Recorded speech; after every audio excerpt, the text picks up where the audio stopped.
Hello, friends, and welcome back to Ghouls Night In, the spooky chat show with your best ghoul friends. I'm Penny Snark. And I'm Midge Munster. And happy Christmas Eve, Midge. Happy Christmas Eve. This is My fun. gosh, I know it was so funny when we realized that we were literally gonna line up on hmm Christmas Eve and New Year's Eve this year, and we're like, oh, Hell yeah. time for the pod, time for some seasonal episodes. Yeah. But yeah, we had so much fun last year. If you guys don't remember, I was in person with Midge. Let Uh, me tell you what, I didn't remember. I went I went back and listened to some stuff from last year. I was like, that's right, she was here. it's true, I was there, and we had a fabulous time getting dressed up and reading a Victorian ghost story for y'all, which is up on Midge's YouTube. If you would like to watch the video version, once again, make it a Christmas tradition. Watch it every Yeah. I year. was gonna Why say not? great thing to put on tonight on Christmas Eve. Yes. But we had so much fun reading a little spooky ghost story for you guys that we thought we would do another Christmas ghost story this year. Yeah, we like a Yay. ghost story. We do. So this one is not technically a Victorian ghost story, More but likely. it I know. I'm sorry, Midge. Well, I will be reading you all this story today. Midge is no longer affiliated with Ghouls Night In. Yes, Midge has left the building.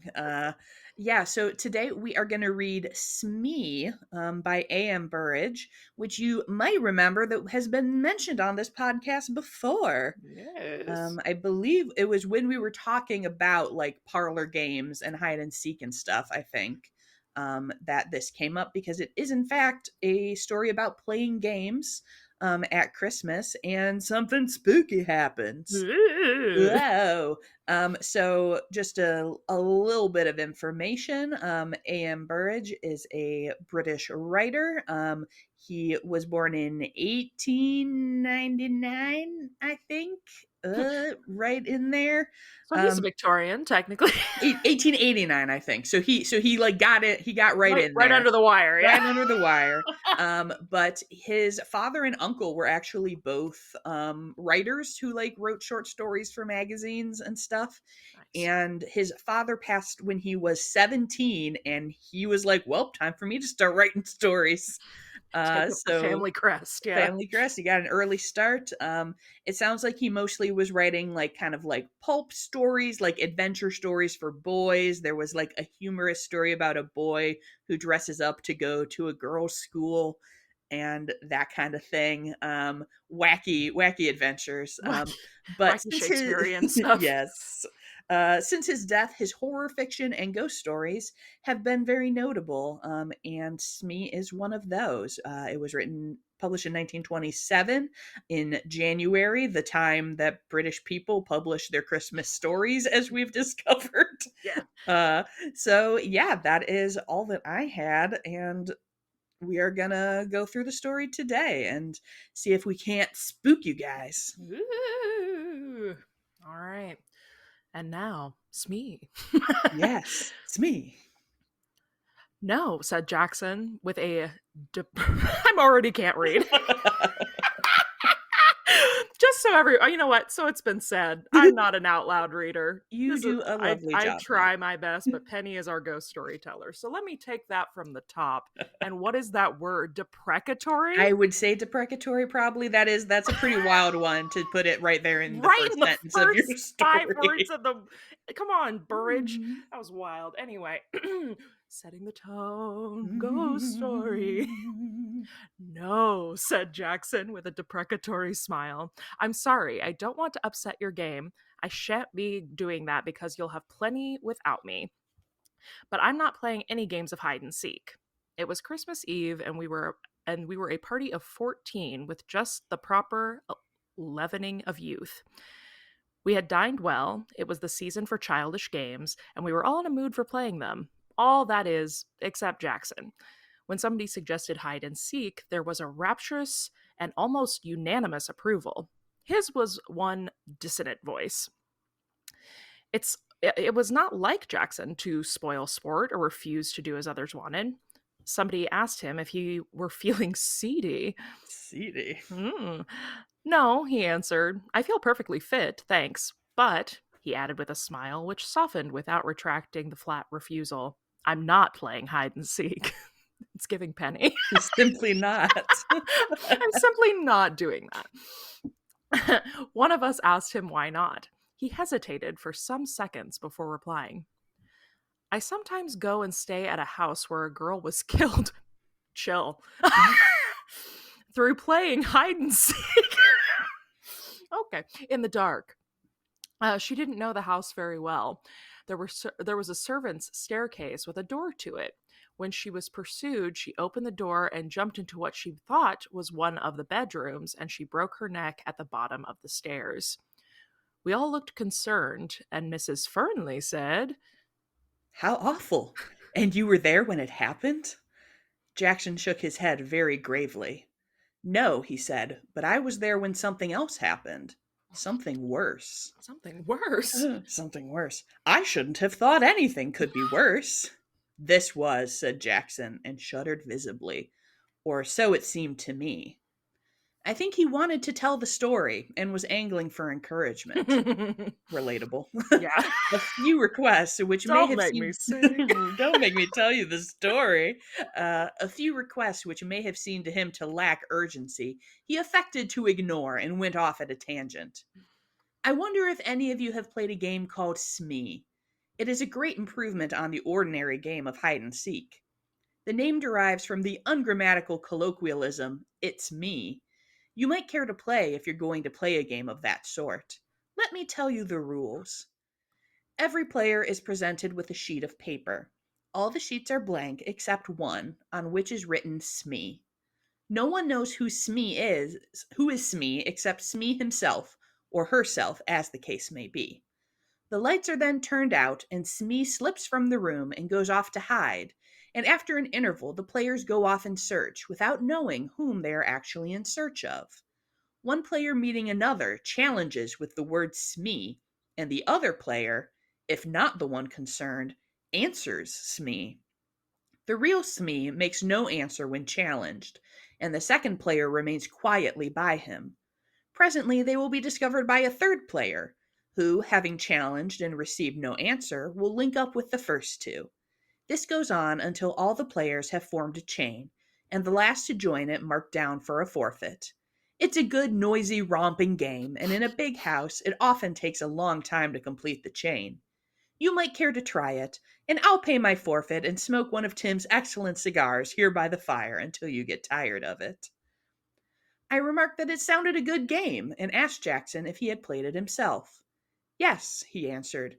I played it in the house I was telling you about. And she was there? The girl who broke. No, no, Mrs. Fernley interrupted. He told us he wasn't there when it happened. Jackson considered. I don't know if she was there or not. I'm afraid she was. I know that there were 13 of us, and there ought only to have been 12.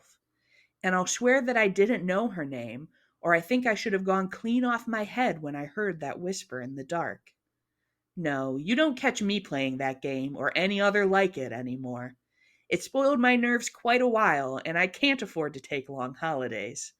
Besides, it saves a lot of trouble and inconvenience to own up at once to being a coward. True. So true. So these people are adults? Yes. like Yeah, I like think by young youth they adults, mean like like early, like early late teen, like 20s. early 20s. Yeah. Yeah, yeah. Okay, okay.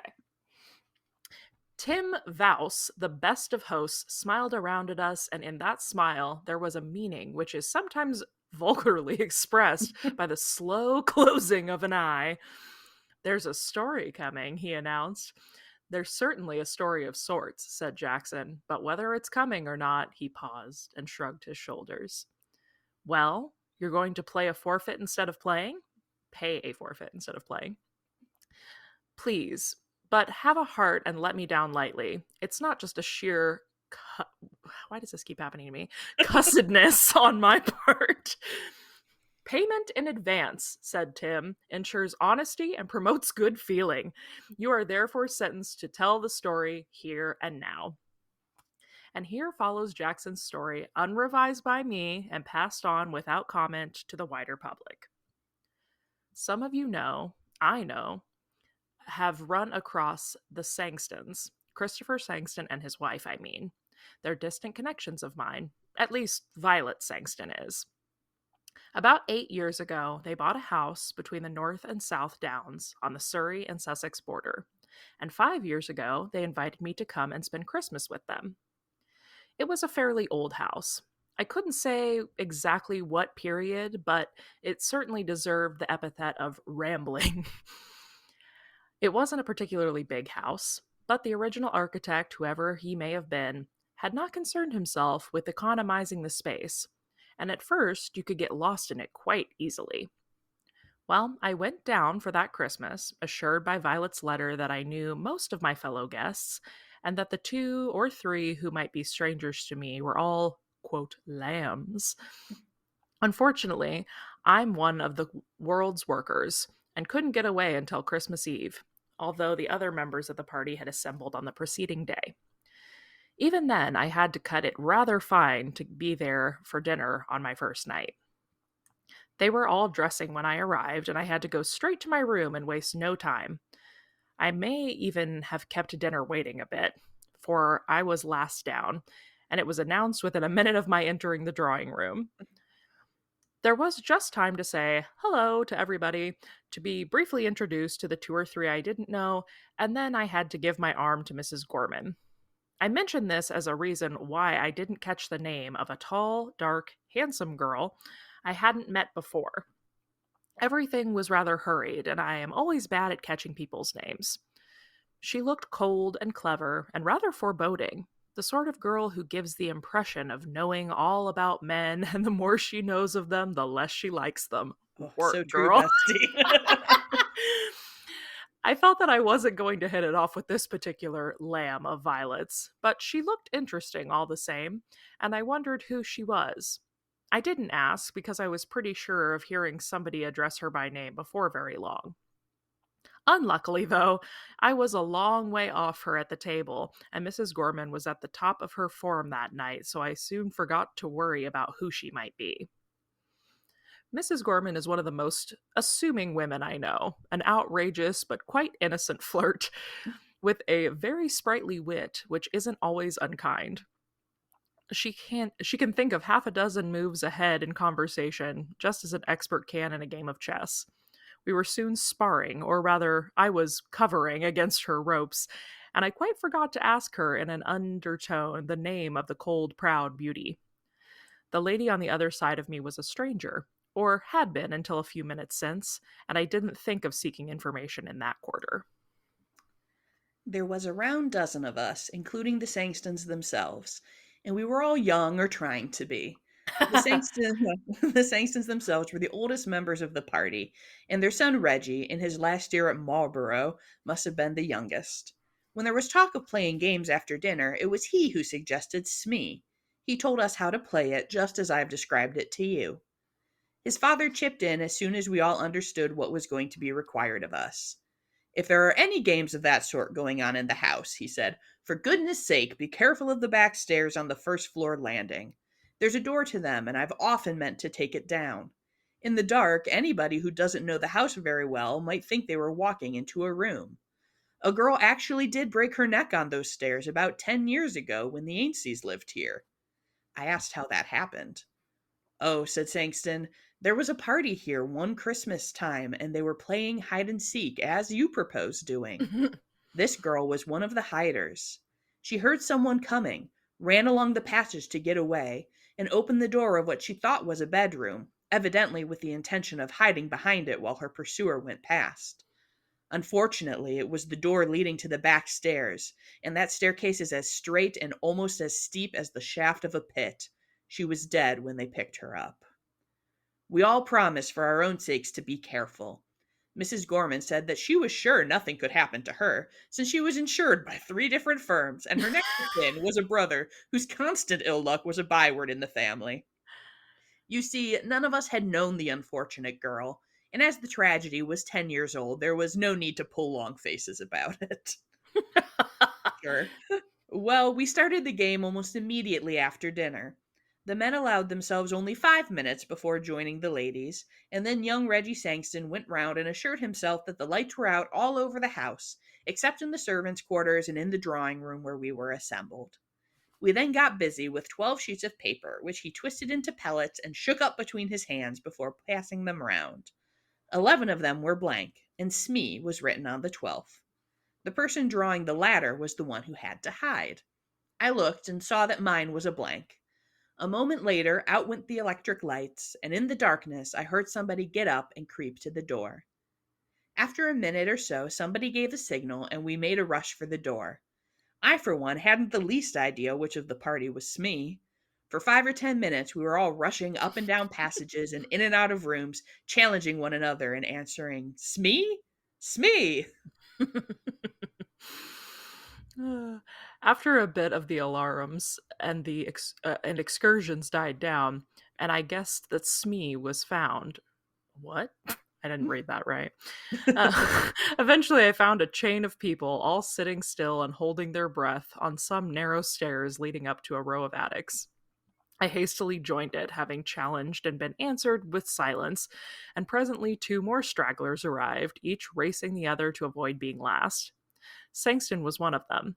Indeed, it was he who marked down the forfeit, and after a little while he remarked in an undertone, I think we're all here now, aren't we? He struck a match, looked up the shaft of the staircase, and began to count. It wasn't hard, although we just about filled the staircase, for we were sitting on each step or 2 above the next, and all our heads were visible. 9, 10, 11, 12, 13, he concluded, then laughed. Dash it all, that's one too many. The match had burned out, and he struck another and began to count. He got as far as 12, and then uttered an exclamation. There are 13 people here, he exclaimed. I haven't counted myself yet. Oh, nonsense, I laughed. You probably began with yourself, and now you want to count yourself twice. Out came his son's electric torch, giving a brighter and steadier light, and we all began to count. Of course, we numbered 12. Sangston laughed. Well, he said, I could have sworn I counted 13 twice. From halfway up the stairs came Violet Sangston's voice with a little nervous trill in it. I thought there was somebody sitting 2 steps above me. Have you moved up, Captain Ransom? Ransom said he hadn't. He also said that he thought that there was somebody sitting between Violet and himself. Just for a moment, there was an uncomfortable something in the air, a little cold ripple which touched us all. For that little moment, it seemed to all of us, I think, that something odd and unpleasant had happened and was liable to happen again. Then we laughed at ourselves, and one after the other were comfortable once more. There were only 12 of us. There could only have been 12 of us, and there was no argument about it. Still laughing, we trooped back to the drawing room to begin again. This time, I was Smee, and Violet Sangston ran me to earth while I was looking for a hiding place. That round didn't last long, and we were a chain of 12 within 2 to 3 minutes. Afterwards, there was a short interval. Violet wanted a wrap fetched for her, and her husband went up to get it from her room. He was no sooner gone than Reggie pulled me by my sleeve. I saw that he was looking quite pale and sick. Quick, he whispered, while father's out of the way, take me into the smoke room and give me a brandy or whiskey or something. Outside the room, I asked him what was the matter, but he didn't answer at first, and I thought it better to dose him first and question him afterward. So I mixed him a pretty dark complexioned brandy and soda, which he drank at a gulp, and then began to puff as if he had been running. I've had rather a turn, he said to me with a sheepish grin. What's the matter? I don't know. You were Smee just now, weren't you? Well, of course, I didn't know who Smee was, and while Mother and the others ran into the West Wing and found you, I turned east. There's a deep clothes cupboard in my bedroom. I'd marked it down as a good place to hide when it was my turn, and I had an idea that Smee might be there. I opened the door in the dark, felt round, and touched somebody's hand. Smee? I whispered, and not getting any answer, I thought I had found Smee. Well, I don't know how it was, but an odd, creepy feeling came over me. I can't describe it, but I felt that something was wrong. So I turned on my electric torch, and there was nobody there. Now I swear I touched a hand, and I was filling up the doorway of the cupboard at the time, so nobody could get out and pass me. He puffed again. What do you make of it? He asked. You imagine that you touched a hand, I answered naturally enough. This is This you is and the me. penny. This is you Yep. and me. He uttered a short laugh. Of course I knew you were going to say that, he said. I must have imagined it, mustn't I? He paused and swallowed. I mean, it couldn't have been anything else but imagination, could it? I assured him that it couldn't, meaning what I said, and he accepted this, but rather with the philosophy of one who knows he is right but doesn't expect to be believed. We returned together to the drawing room, where by that time they were all waiting for us and ready to start again. May have been my imagination, although I'm almost sure it wasn't, but it seemed to me that all enthusiasm for the game had suddenly melted like a white frost in strong sunlight. If anybody had suggested another game, I'm sure we would have all been grateful and abandoned Smee. Only nobody did. Nobody seemed to like to. I, for one, and I can speak for some of the others too, was oppressed with the feeling that there was something wrong. I couldn't have said what I thought was wrong. Indeed, I didn't think about it at all. But somehow all the sparkle had gone out of the fun, and hovering over my mind like a shadow was the warning of some sixth sense which told me that there was an influence in the house which was neither sane, sound, nor healthy. Why did I feel like that? Because Sankson had counted 13 of us instead of 12, and his son had thought he had touched somebody in an empty cupboard? No, there was more in it than just that. One would have laughed at such things in the ordinary way, and it was just that feeling of something being wrong which stopped me from laughing. Well, we started again, and when we went in pursuit of the unknown Smee, we were as noisy as ever. But it seemed to me that most of us were acting. Frankly, for no reason other than one I've given you. We'd stopped enjoying the game.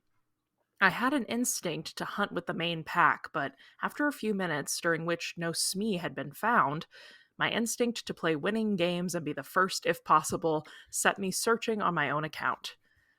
And on the first floor of the west wing, following the wall which was actually the shell of the house, I blundered against a pair of human knees. I put my hand out and touched a soft, heavy curtain. Then I knew where I was. There were tall, deeply recessed windows with seats along the landing and curtains over the recesses to the ground. Somebody was sitting in a corner of this window seat behind the curtain. Aha! I had caught Smee. So I drew the curtain aside, stepped in, and touched the bare arm of a woman. It was a dark night outside, and moreover, the window was not only curtained, but a blind hung to where the bottom panes joined with the top of the frame. Between the curtain and the window, it was such dark as the plague of Egypt. I could not have seen my hand held 6 inches from my own face, much less the woman sitting in the corner. "Smee?" I whispered. I had no answer. Smee, when challenged, does not answer, so I sat beside her, first in the field, to wait for the others. Then, having settled myself, I leaned over to her and whispered, "Who is it? What's your name, Smee?" And out of the darkness beside me, the whisper came back, "Brenda Ford." I didn't know the name, but because I didn't know it, I guessed at once who she was. The tall, pale, dark girl was the only person in the house who I didn't know by name. Ergo, my companion was the tall, pale, dark girl. There you Is go. she pale or is she dark? Which is it? I think they mean dark hair. Dark-haired. It seemed rather intriguing to be there with her, shut in between a heavy curtain and a window, and I rather wondered whether she was enjoying the game we were all playing. Somehow, she hadn't seemed to me like the romping sort. I muttered 1 or 2 commonplace questions to her, and had no answer. Smee is a game of silence. Smee and the person or persons who have found Smee are supposed to keep quiet and make it hard for the others. But there was nobody else about, and it occurred to me that she was playing the game a little too much to the letter. I spoke again, and got no answer. And then I began to be annoyed. She was that cold, superior type which affects to despise men. She didn't like me, and she was sheltering behind the rules of the game for children to be discourteous. Well, if she didn't like sitting there with me, I certainly didn't want to be sitting there with her. I half turned from her and began to hope that she would both be discovered without much more delay. Having discovered that I didn't like being alone there with her, it was queer how soon I found myself hating it, and that for a reason very different from the one which had at first whetted my annoyance. The girl I had met for the first time before dinner, and seen diagonally across the table, had a sort of cold charm about her which had attracted while it had half angered me. Sure, Men be like. men. For the girl who was with me, imprisoned in the opaque darkness between the curtain and the window, I felt no attraction at all. It was so very much the reverse that I should have wondered at myself if, after the first shock of the discovery that she had suddenly become repellent to me, I had had room in my mind for anything beside the consciousness that her close presence was an increasing horror to me. It came upon me just as quickly as I'd uttered the words. My flesh suddenly shrank from her as you see a strip of gelatin shrink and wither before the heat of a fire. That feeling of something being wrong had come back to me, but multiplied to an extent which turned foreboding into actual terror. I firmly believe that I should have gotten up and run if I had not felt that at my first movement she would have divined my intention and compelled me to stay, by some means of which I could not bear to think. The memory of having touched her bare arm made me wince and draw in my lips. I prayed that someone else would come along soon. My prayer was answered. Light footfalls sounded on the landing. Somebody on the other side of the curtain brushed against my knees. The curtain was drawn aside, and a woman's hand, fumbling in the darkness, presently rested on my shoulder. "Smee?" whispered a voice, which I instantly recognized as Mrs. Gorman's. Of course, she received no answer. She came and settled beside me with a rustle, and I can't describe the sense of relief she brought me. "It's Tony, isn't it?" she whispered. "Yes," I whispered back. "You're not Smee, are you?" "No, she's on my other side." She reached a hand across me, and I heard one of her nails scratch the surface of a woman's silk gown. "Hello, Smee. How are you? Who are you? Oh, is it against the rules to talk? Never mind, Tony, we'll break the rules. Do you know, Tony, this game is beginning to irk me a little. I hope they're not going to run it to death by playing it all evening. I'd like to play some game where we can all be together in the same room with a nice bright fire." "Same here," I agreed fervently. She's so me for real. Can't you suggest something when we go down? There's something rather uncanny in this particular amusement. I can't quite shed the delusion that there's somebody in this game who oughtn't to be in it at all. That was just how I had been feeling, but I didn't say so. But for my part, the worst of my qualms were now gone. The arrival of Mrs. Gorman had dissipated them. We sat on, talking, wondering from time to time when the rest of the party would arrive. I don't know how long elapsed before I heard the clatter of feet on the landing and a young Reggie's voice shouting, "Hello? Hello there? Anybody there?" "Yes," I answered. "Mrs. Gorman with you?" "Yes." "Well, you're a nice pair. You've both forfeited. We've all been waiting on you for hours." "Why, you haven't found Smee yet," I objected. "You haven't, you mean. I happen to be the Smee myself." "But Smee's here with us," I cried. "Yes," Mrs. Gorman agreed. The curtain was stripped aside, and in a moment we were blinking into the eye of Reggie's electric torch. I looked at Mrs. Gorman, and then on my other side. Between me and the wall, there was an empty space on the window seat. I stood up at once and wished I hadn't, for I found myself sick and dizzy. There was somebody there, I maintained. I touched her. "So did I," said Mrs. Gorman in a voice that had lost its steadiness, "and I don't see how she could have got up and gone without our knowing." Reggie uttered a queer, shaken laugh. He, too, had an unpleasant experience that evening. "Somebody's been playing the goat," he remarked. "Coming down?" We were not very popular when we arrived in the drawing room. Reggie rather tactlessly gave it out that he had found us sitting on the window seat behind the curtain. I taxed the tall, dark girl with having pretended to be Smee and afterwards slipping away. She denied it, after which we all settled down and played other games. Smee was done for the evening, and I, for one, was glad of it. Some long while later, during an interval, Sankston told me, if I wanted a drink, to go in the smoke room and help myself. I went, and he presently followed me.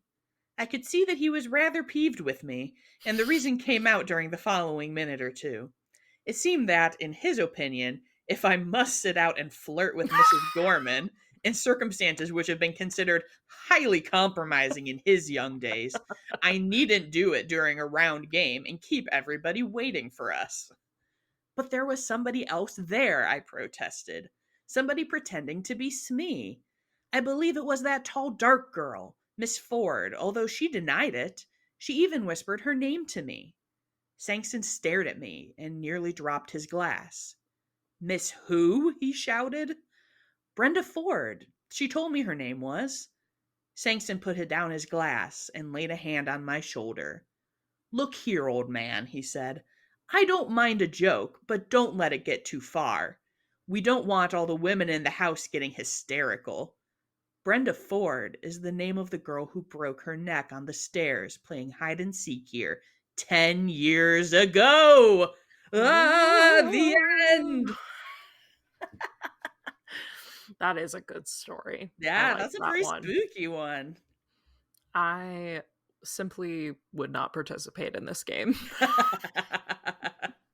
Running around a house I don't know in the dark. No, thank you. Right? Oh my gosh. And like especially I don't know, especially one where they're like somebody died here playing 10 playing hide and seek 10 Playing years ago. basically this exact LOL. game. Let's play. LOL. Anyway, here's Anyway. Wonderwall. Oh yeah, that one definitely gave me some shivers when he's sitting in there Yeah. in the window seat and it's like she's not there. Yeah, especially too that Mrs. Gorman like scratching the skirt confirmed that there was somebody there. Yes. That's very ooky spooky. Very ooky spooky. Uh, well, I hope that you all have enjoyed a little holiday spookins today.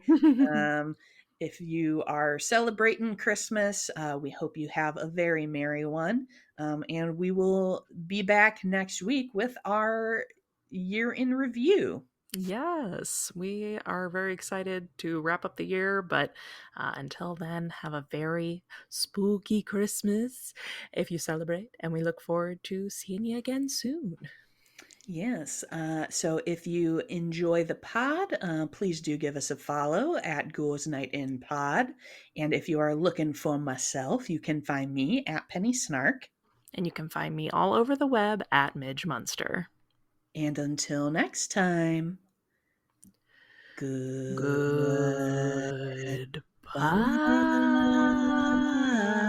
Goodbye.